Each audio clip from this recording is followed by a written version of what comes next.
Voilà, je vous rappelle que le président de la République a effectué une visite aux Émirats Arabes Unis. Il a participé à la conférence de l'énergie renouvelable et à son retour aujourd'hui, il a participé à la journée de la police où il a donné quand même, où il a présenté un discours. Là, on va parler de cette visite et les résultats de cette visite avec nos invités, Dr Ali Abdelwahab et Dr Hassan Abdel Fattah. Bonsoir. Bonsoir. Dr Ali, le président ne cesse de faire des déplacements à l'étranger. Bon, entre autres la Chine et dernièrement, je parle de la Chine, je parle du Koweït. Et puis là, dernièrement, c'était les Émirats Arabes Unis. Ouais. Et toujours, il dit, voilà, je fais une propagande, ou bien je viens pour faire la propagande pour le forum économique de Sharm el-Sheikh. Ouais. Comment vous pouvez évaluer ces visites et ces déplacements de la part du chef de la République? La visite aux Chine, sans doute, c'est l'agenda économique qui était surtout au sommet du liste de priorités. Mais les visites aux Émirats et Koweït, il y a aussi une dimension stratégique. Il y a une dimension pour arranger les cartes de formulation stratégique, économique, politique, et je crois surtout militaire. Et surtout militaire, par les sécurités là. Ouais. De toute façon, on sait qu'il y avait des attentats contre des officiers saoudites par ISIS. Je crois que c'était depuis 10 jours. Une semaine, une dizaine de jours, voilà, et on a arrêté quand même les agresseurs, si je ne me trompe pas. Il y a plusieurs sujets à discuter avec notre confrère au Golfe. Bien sûr. Mais avec la Chine, c'est surtout l'économie. Là, je vais m'arrêter avec votre remarque que c'est pour la sécurité de toute la région, y compris bien sûr le Golfe. Le président a bien précisé que la sécurité du Golfe est une ligne rouge. Mais le président n'arrive pas à répéter cette phrase, mais en même temps, on trouve que le Golfe est plein de terrorisme. Si on parle du Yémen, si on parle du Bahreïn, de la Syrie, mais tout ça, il y a des chaos.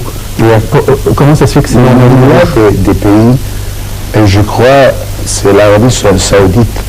C'est le, comment tu dis, c'est le cœur du Golfe.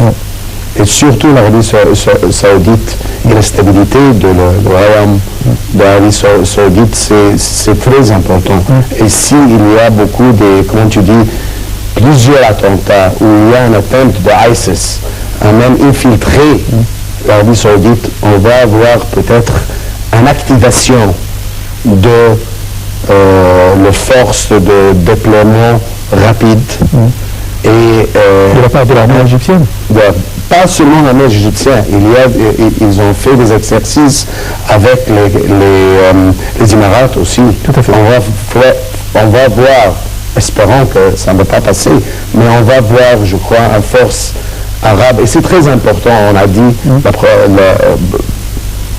aussi, je crois, la semaine dernière, que c'est le temps de faire une confrérie arabe organisée. J'aime pas le mot confrérie. Mais... Ah oui, bien sûr.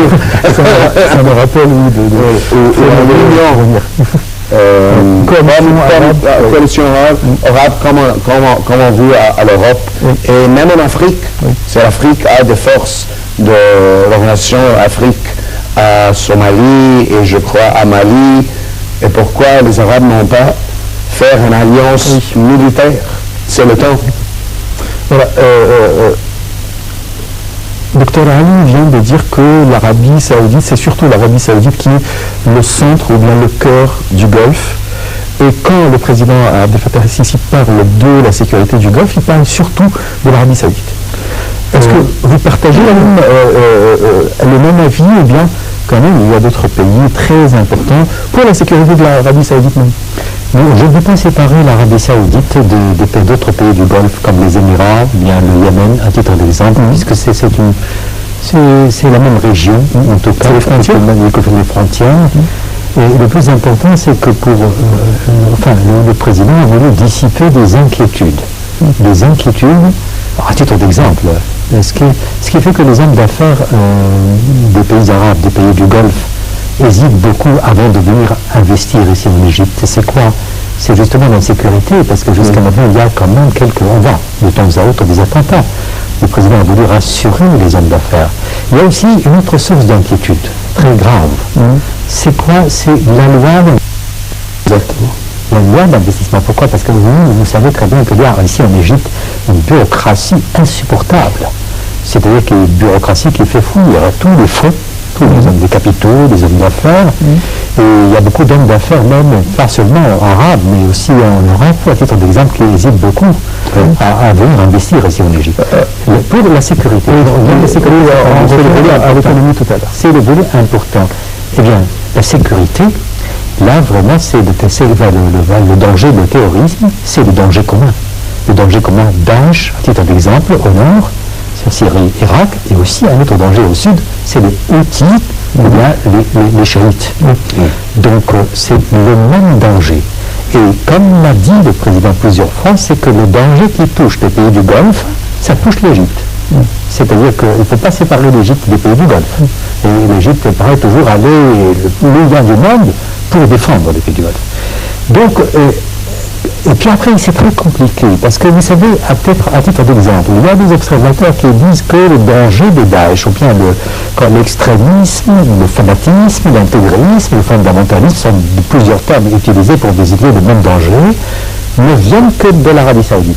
C'est-à-dire qu'il y a le wahhabisme, par exemple, viennent de l'Arabie Saoudite. Mais la situation est trop compliquée. Pourquoi? Parce que peut-être que les idées viennent de l'Arabie Saoudite. Les idées, mais il y a quand même ça, c'est-à-dire que vous savez que le climat, en fait, est propre, en fait, à créer des différends confessionnels, des dissensions. Le climat, oui, le climat peut-être est propre à créer ce genre de guerre, enfin, je ne dirais pas guerre confessionnelle, mais il y a toujours des troubles. Le danger est là, et que maintenant, ça peut-être, même si ça vient de l'Arabie Saoudite au début, c'est maintenant, ça se retourne contre les pays du Golfe, et maintenant le danger est commun, et même on a vu par exemple, petit exemple, une photo, j'ai vu une photo qui circule dans la presse égyptienne, où on montre que des partisans de Daesh, autrefois Beit el-Maqdis, maintenant qui sont là, qui portent des armes au Sinaï. C'est un message, même sur le Facebook, où on voyait à tout le monde pour dire nous sommes toujours là. Donc c'est le même danger. Là, vous avez parlé de Daesh dans le Golfe. Dans le Golfe, oui. Mais expliquez-nous, à votre avis, il y a Daesh qui a apparu dans quelques pays, d'accord, où il y a le chiisme, c'est-à-dire l'Irak et la Syrie surtout. Et parallèlement, il y a les Houthis, qui paraissent au Bahreïn et au Yémen. C'est quoi? Est-ce que il y a quelqu'un qui manipule? Là, il y a une force contre les sunnites. Alors en même temps, je fais paraître une force contre les sunnites de l'autre côté. Ils ne sont pas apparus comme ça soudainement. Ils étaient là. Mais à l'époque de Saddam Hussein, par exemple, il y avait des chiites et des sunnites, et il y a une cohabitation extraordinaire.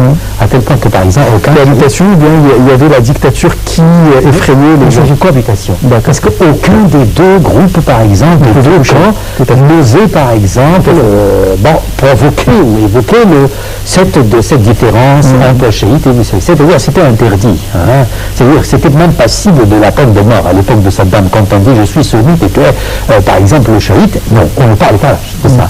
Après, certainement, l'invasion américaine, qui est l'invasion justement, à accentuer cette c'est pas cette divergence, mais cette opposition entre chiites, et puis justement les oppositions de jadis autrefois, c'est-à-dire que l'opposition, disons, éternelle entre chiites et sunnites, tout d'un coup est apparue après l'invasion américaine de l'Irak.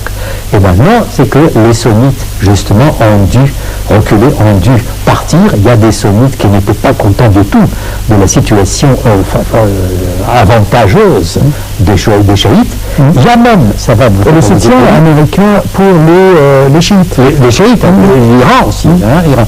Mais et ça va vous étonner aussi, c'est qu'il y a une partie de l'armée de Saddam Hussein, qui a certainement une partie qui a dû quitter complètement l'Irak à cause justement de la domination chiite. Ils ont décidé de joindre aussi le groupe de Daesh. Oui, c'est vrai. Ça veut dire que dans Daesh, vous avez trouvé énormes, différentes idées. Quel que soit, mais c'est-à-dire sunnites. Il suffit de trouver, par exemple, un objectif commun pour qu'on se rallie ensemble. Oui, un facteur commun qui... Oui, tout à fait. Et même la jeunesse, même qui cherche du travail. Vous savez, la jeunesse qui cherche du travail, parce que Daesh aussi a fait circuler une idée que vous êtes toujours dans un état de misère, parce que votre gouvernement est infidèle, est incroyant, hérétique et tout ça. C'est un objectif commun.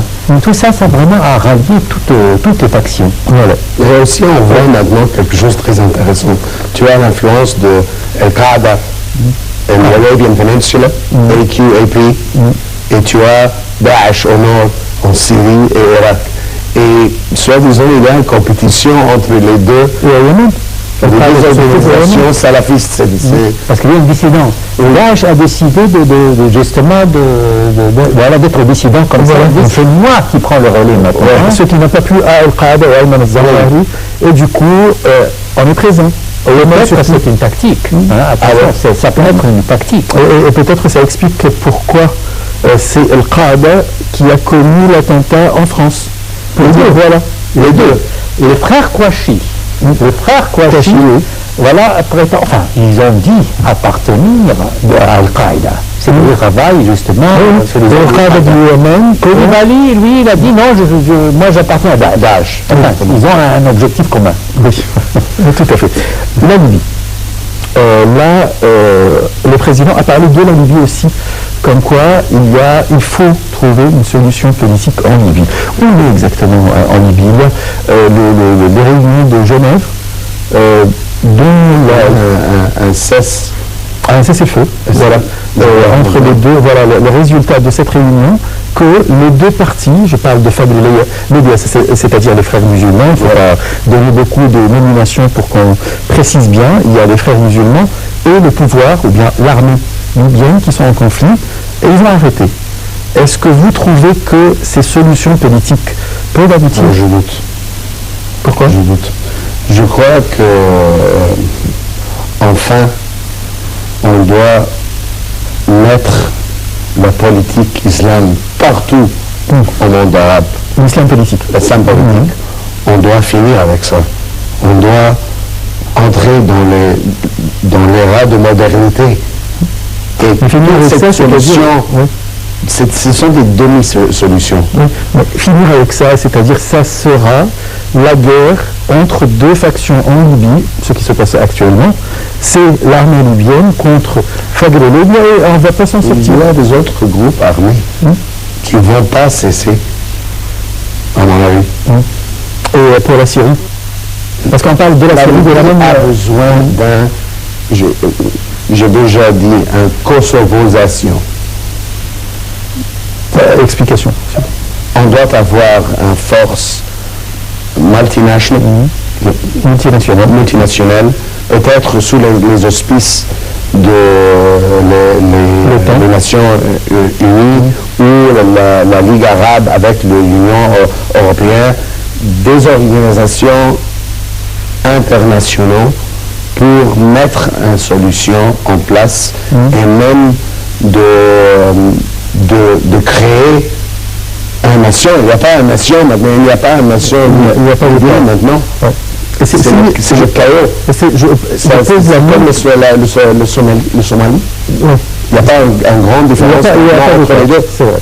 Si je pose la même question concernant la Syrie. C'est plus compliqué. C'est plus compliqué. Si tu as le gouvernement de Bachar al-Assad est toujours là. Oui, le gouvernement de Bachar al-Assad, Daesh est là, les frères musulmans sont là, ce qu'on appelle l'opposition est là. Alors, sans éliminer la nouvelle création de Daesh, je ne vois pas qu'il y a une solution. Avec Daesh dans l'équation. Non, Daesh était toujours là, en Syrie, dès le début, mais sous un autre nom. Une autre Pas nomination? exactement, c'est beaucoup plus organisé maintenant.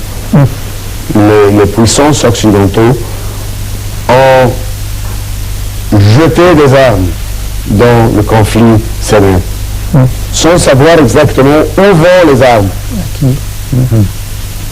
Mais Baghdad et Daesh ont fait une organisation et un système, et c'est pour ça qu'ils ont pu